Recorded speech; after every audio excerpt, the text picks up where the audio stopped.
Rema hari ini 2 Timotius 1 ayat 7. Sebab Allah memberikan kepada kita bukan roh ketakutan, melainkan roh yang membangkitkan kekuatan, kasih, dan ketertiban.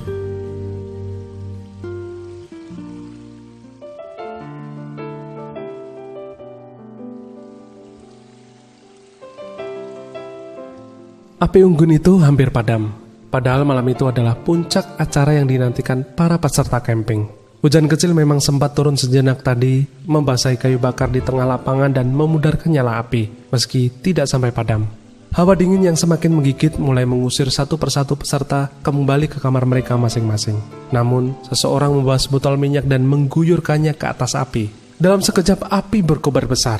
Panasnya bukan hanya mengeringkan kayu kembali, tetapi menghangatkan tubuh peserta di sekelilingnya. Kemeriahan malam itu pun kembali naik.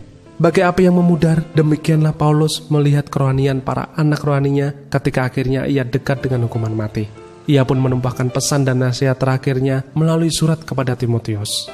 Paulus memahami bagaimana kondisinya sebagai terhukum dapat membuat banyak orang terguncang imannya dan disekam ketakutan, bahkan merasa malu kalau diasosiasikan dengannya.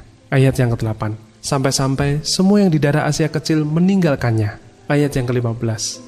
Namun, melalui surat terakhirnya di bumi, Paulus ingin mengingatkan, tak peduli apapun yang terjadi kepadanya, sebagai salah satu rasul terbesar saat itu, Allah tetaplah Allah yang berkuasa dan berdaulat penuh.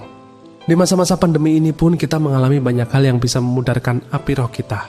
Kecemasan, kekhawatiran, kekecewaan, dan ketidakberdayaan kita bisa membuat kita bertanya-tanya di mana Tuhan di tengah semua itu.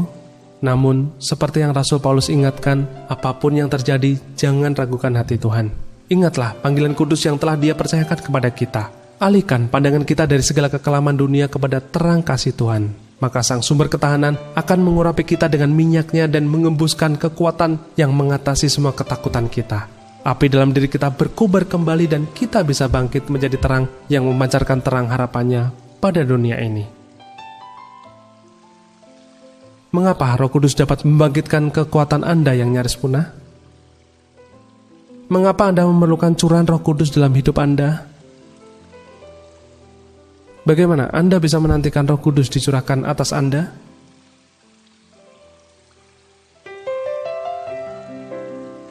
Bapa yang baik, kami bersyukur karena Engkaulah Allah sumber kekuatan kami. Kami percaya, apapun yang terjadi, Engkau tetap berkuasa dan berdaulat atas semua yang terjadi di hidup kami dan di dunia ini. Curahkanlah api Roh Kudus-Mu atas kami. Urapi kami dengan minyak-Mu yang kudus, agar kami boleh selalu berkobar-kobar dalam-Mu dan menjadi terang-Mu yang bercahaya di tengah kegelapan yang meliputi dunia ini. Di dalam nama Tuhan Yesus kami berdoa. Amin. Ketika Roh Kudus dicurahkan, maka kekuatan yang nyaris punah dalam diri kita pun dapat dibangkitkan kembali.